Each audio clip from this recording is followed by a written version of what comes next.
이번에는 주거침입죄 고소장 작성 방법에 대해 알아볼 텐데요. 영상을 모두 시청하시면 사례를 통하여 어떠한 경우에 주거침입죄가 성립하는지와 법원에서 주거침입죄를 판단하는 기준은 무엇이며 고소장의 필수 기재 사항은 무엇인지, 범죄 사실을 구체적으로 작성하는 방법과 상황에 따라 필요한 증거 자료는 무엇인지 확인하여 고소장을 작성할 수 있습니다. 그리고 샘플과 함께 영상을 시청하시면 내용을 더 쉽게 이해할 수 있습니다. 일상 속에서 가장 평온해야 할 주거 공간에 누군가가 침입하려 한다면 엄청난 불안감에 노출되어 심각한 정신적 피해로 이어지게 됩니다. 집에 누군가 억지로 들어오려는 생각만으로도 두려울 수 있고 더 큰 범죄로 발전할 수도 있기 때문인데요. 여러분들은 침입을 시도하는 것만으로도 주거 침입에 해당한다는 사실을 알고 계셨나요? 이번 영상을 모두 시청한다면 헤어진 연인이 한때 가까웠다는 이유만으로 혹은 누군가가 나에게 악감정을 가지고 주거에 침입하거나 침입하려고 시도한 경우 가해자에게 엄벌을 요구할 수 있습니다.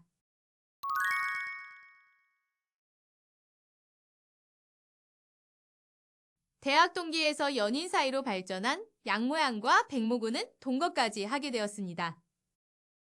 그러나 얼마 못 가 백모군의 심각한 집착으로 이별하고 따로 살게 되었는데요. 백모군은 양모양에게 다시 만나자고 이야기했지만 양모양은 백모군에게 다시 만나기 싫다며 완곡하게 거절했습니다. 얼마 후 저녁 집에서 시간을 보내던 양모양은 자신의 집 앞에 찾아와 초인종을 수십 번 누르고 문고리를 잡고 흔들더니 다시 돌아가는 백모군의 모습을 확인했습니다.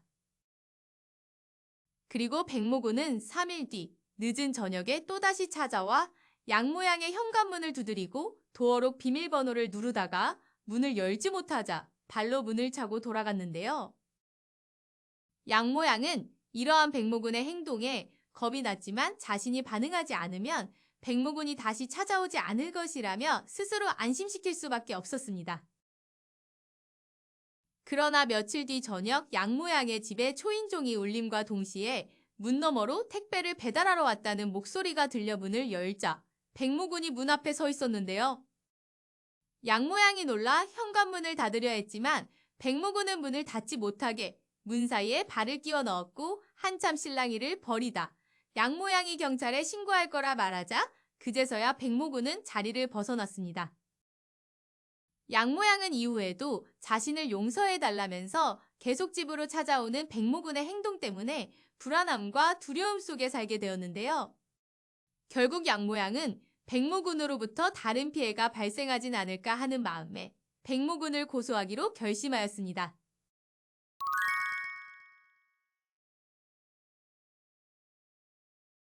주거침입죄란 내가 거주 또는 점유하고 있는 공간에 침입하는 것을 말합니다.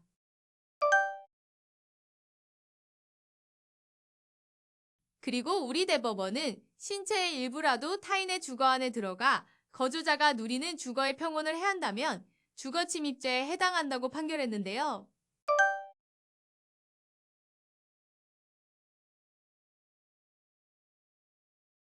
그러므로 백모군이 양모양의 집 문틈으로 발을 넣은 행위는 주거의 평온을 해한 것으로 주거침입죄에 해당합니다.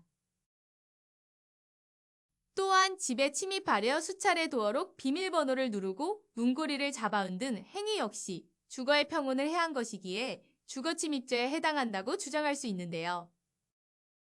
그래서 백모군이 어떤 방법으로 주거에 침입했는지 구체적으로 설명하고 입증한다면 주거침입죄로 처벌할 수 있습니다.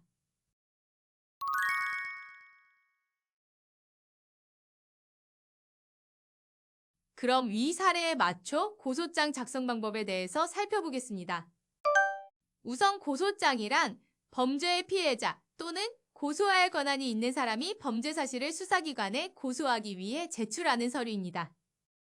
쉽게 말해 범죄의 가해자를 처벌해달라고 요청하는 서면인데요.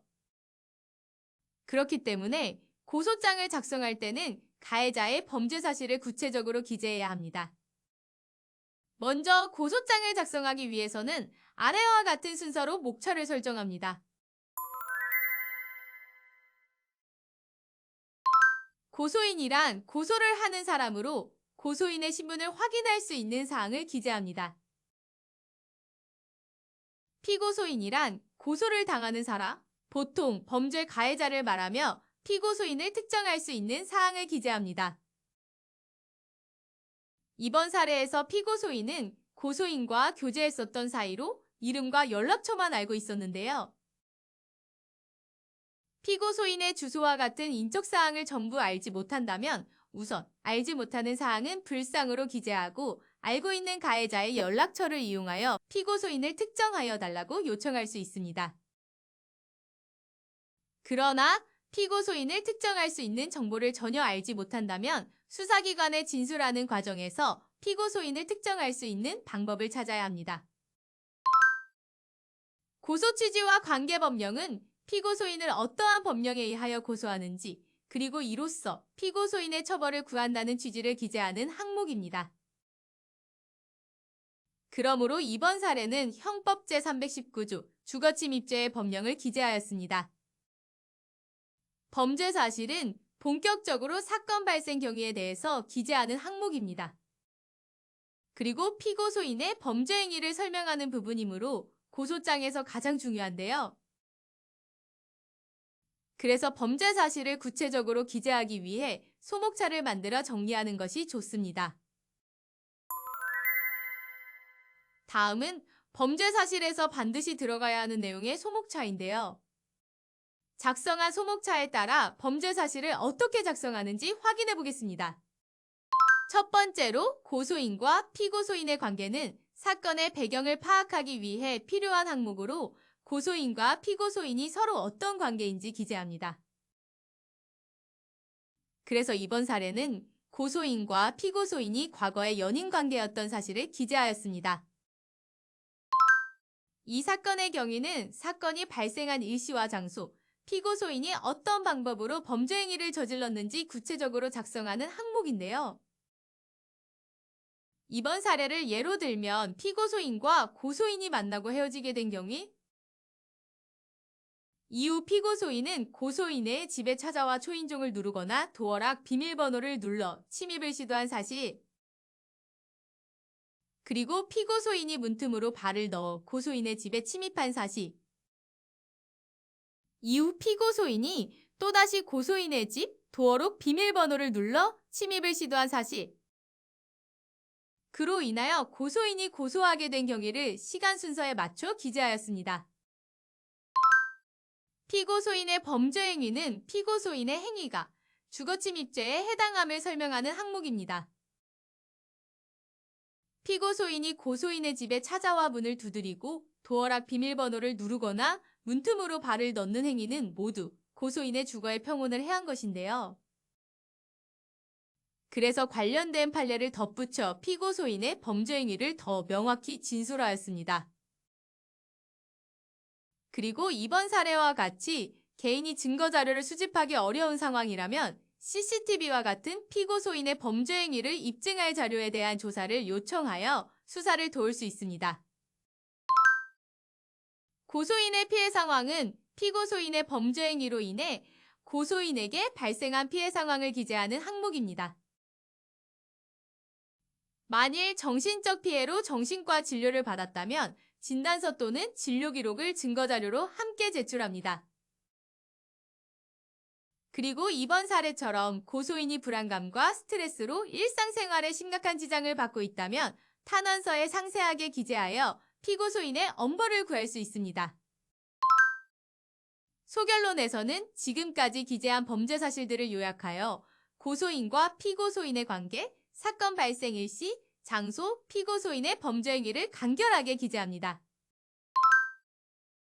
그리고 마지막 결론에서는 피고소인을 엄벌에 처해달라는 취지를 기재합니다. 증거자료는 피고소인의 범죄 사실을 입증하기 위하여 반드시 필요한 자료입니다. 증거자료는 각자 상황에 맞는 자료를 수집하고 제출하는데요. 이번 사례는 탄원서를 통하여 피고소인의 범죄 행위로 고소인이 정상적인 일상생활을 유지하지 못하고 있다는 피해 상황을 알렸습니다. 또한 주거침입죄를 가장 잘 보여주는 자료인 CCTV의 녹화 내용은 개인이 직접 구할 수 없는 어려움이 있는데요. 그래서 고소인이 직접 증거자료로 제출하지 못했더라도 어떠한 증거자료를 조사하여 달라고 수사기관에 요청할 수 있습니다. 다음 관련 사건의 수사 및 재판 여부는 각 항목을 보고 해당하는 사항에 표기합니다. 고소장을 다 작성하였다면 고소장을 관할 경찰서에 제출해야 하는데요. 이 사건의 경우 범죄 발생지인 고소인의 주소지 관할 경찰서에 제출하면 됩니다.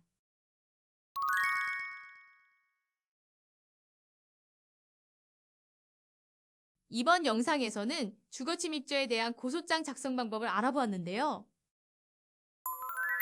주거침입죄에 대한 고소장을 작성할 때에는 피고소인이 어떤 방법으로 고소인의 주거에 평온을 해하였는지 상세하게 기재하는 것이 핵심입니다. 그럼 여러분들도 용기를 내어 한번 작성해보세요.